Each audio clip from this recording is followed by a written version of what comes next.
Hello, this is your traveling teacher reporting live from the capital.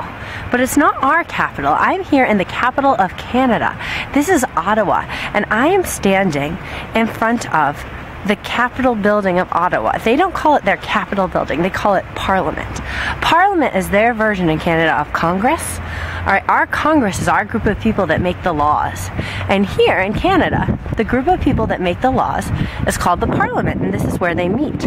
A couple of interesting things I found out by going on the tour of Parliament today. The clock tower up there.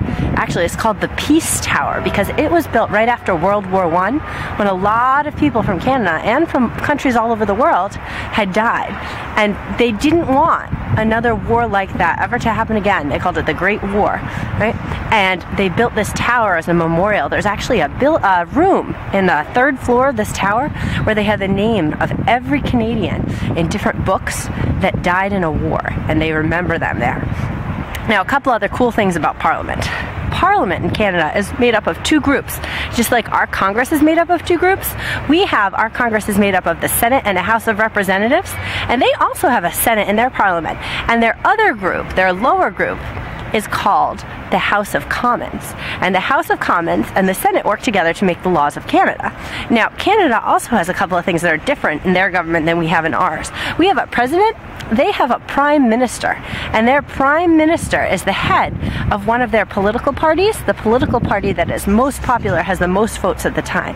And they act the way the president does for us. They have a Supreme Court just like us, and they have the Queen.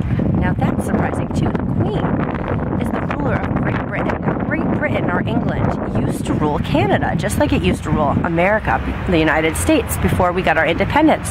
Canada got their independence in the 1860s, but they decided, although they didn't want to be ruled by Britain all the time, they kind of liked the Queen. They kind of liked having the royalty. And the Queen still rules Canada. Now, the laws are not made by the Queen, but the Queen does have a veto, just like our president has the veto.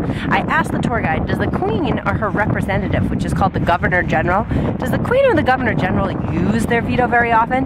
And the answer is very, very, very rarely. It's only been a few times that they have